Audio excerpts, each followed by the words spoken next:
ನಮಸ್ಕಾರ. ನುಡಿ ಬೆಳಗು. ಅಭಿನವ ಗವಿಸಿದ್ದೇಶ್ವರ ಸ್ವಾಮೀಜಿ ಗವಿಮಠ ಕೊಪ್ಪಳರವರ ಲೇಖನ ಜ್ಞಾನ ದಾಸೋಹ ಯಾಕೆ ಬೇಕು. ಈ ವಿಶ್ವದಲ್ಲಿ ದಾರ್ಶನಿಕರು ಮಾಡಿದ ವ್ಯಾಖ್ಯಾನಗಳು, ವಾಗ್ಗೇಯಕಾರರ ಉಪನಿಷತ್ಗಳು, ಅವುಗಳನ್ನು ರಚಿಸಿದ ಋಷಿಗಳು, ವಚನಗಳು, ಅವುಗಳನ್ನು ರಚಿಸಿದ ಶರಣರು, ಅನೇಕ ಜನರ ಶರಣರ ಸಂತರ ಅನುಭವಾಮೃತಗಳನ್ನು ಈ ನೆಲದ ಮಣ್ಣಿನಲ್ಲೇ ಬಿಟ್ಟು ಹೋಗಿದ್ದು ಯಾಕೆ? ಯಾತಕ್ಕಾಗಿ ಇವುಗಳನ್ನು ರಚನೆ ಮಾಡಿದರು? ಅವರೇನು ಹೆಸರಿಗಾಗಿ ರಚನೆ ಮಾಡಿದರೋ?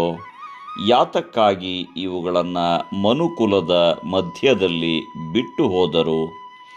ದಾರ್ಶನಿಕರಾಗಲಿ, ಸಂತರಾಗಲಿ, ಶರಣರಾಗಲಿ ಉಪನಿಷತ್ ವಚನ ಅನುಭವಾಮೃತವನ್ನು ಹೆಸರಿಗಾಗಿಯೂ ಬರೆದಿದ್ದಲ್ಲ, ಪ್ರಶಸ್ತಿಗಾಗಿಯೂ ಬರೆದದ್ದಲ್ಲ.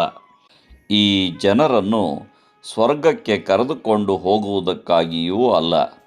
ಬದಲಾಗಿ ಮನುಷ್ಯರು ಬದುಕುವ ಈ ಭೂಮಿ ಸ್ವರ್ಗವಾಗಬೇಕು ಎನ್ನುವುದೇ ಅವರೆಲ್ಲರ ಆಶಯವಾಗಿತ್ತು. ಕಲ್ಪನೆಯ ಸ್ವರ್ಗಕ್ಕಿಂತ ವಾಸ್ತವಿಕ ಬದುಕು ಬಹಳ ಮುಖ್ಯ. ಈ ಬದುಕು ಎಲ್ಲಿಂದ ಆರಂಭವಾಗುತ್ತದೆ, ಎಲ್ಲಿ ಮುಗಿಯುತ್ತದೆ ಎನ್ನುವುದರ ಬಗ್ಗೆ ಈ ದೇಶದ ದಾರ್ಶನಿಕರು ಬಹಳಷ್ಟು ಸಂಶೋಧನೆ ಮಾಡಿದರು. ಜೀವನದ ಎಳೆಗಳನ್ನು ಬಿಡಿಸಿ ನೋಡಿದರು. ಎಲ್ಲಿಯವರೆಗೆ ಕಣ್ಣು ನೋಡುತ್ತದೆ, ಎಲ್ಲಿಯವರೆಗೆ ಕೈ ಕೆಲಸ ಮಾಡುತ್ತದೆ, ಎಲ್ಲಿಯವರೆಗೆ ಕಾಲು ನಡೆಯುತ್ತದೆ, ಎಲ್ಲಿಯವರೆಗೆ ಬುದ್ಧಿ ವಿಚಾರ ಮಾಡುತ್ತದೆ ಎಂದರೆ ದೇಹದಲ್ಲಿ ಉಸಿರು ಇರುವ ತನಕ ಮಾತ್ರ.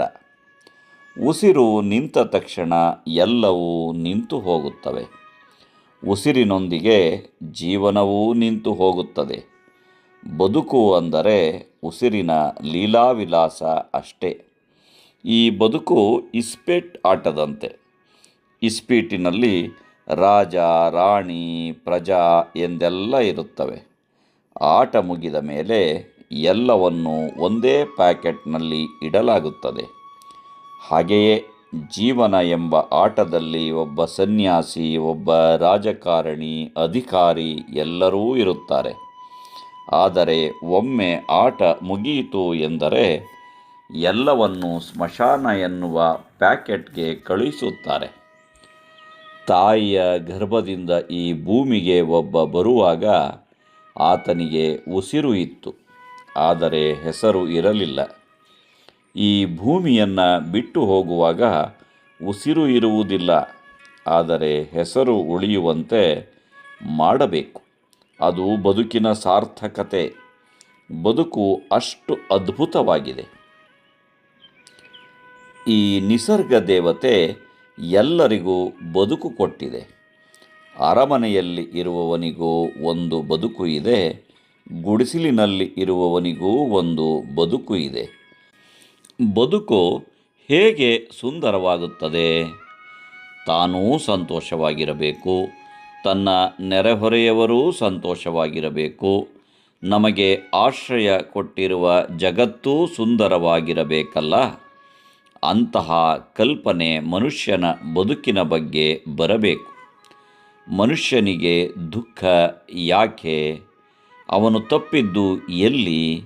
ಅವನು ತಪ್ಪಿದ್ದು ಈ ಜಗತ್ತನ್ನು ಸರಿಯಾಗಿ ತಿಳಿದುಕೊಳ್ಳದೇ ಇರುವಲ್ಲಿ. ಮನುಷ್ಯನ ಅಜ್ಞಾನದಿಂದ ಬದುಕು ಕೆಟ್ಟಿದೆ. ಅದಕ್ಕಾಗಿಯೇ ಜ್ಞಾನಿಗಳು ಜ್ಞಾನವನ್ನು ಹಂಚಲು ಪ್ರಾರಂಭ ಮಾಡಿದರು. ನಾವು 25 ರಿಂದ 30 ಲಕ್ಷ ರೂಪಾಯಿ ಖರ್ಚು ಮಾಡಿ ಮನೆ ಕಟ್ಟುತ್ತೇವೆ. ಆದರೆ ಮನೆ ಉದ್ಘಾಟನೆಯಾಗುವುದು 1 ರೂಪಾಯಿ ಮೇಣದ ಬತ್ತಿಯಿಂದ. ಹಾಗಾದರೆ ಬೆಲೆ ಇರುವುದು ಮನೆಗೋ ಬೆಳಕಿಗೋ? ಬೆಲೆ ಇರುವುದು ಮನೆಗಲ್ಲ, ಬೆಳಕಿಗೆ.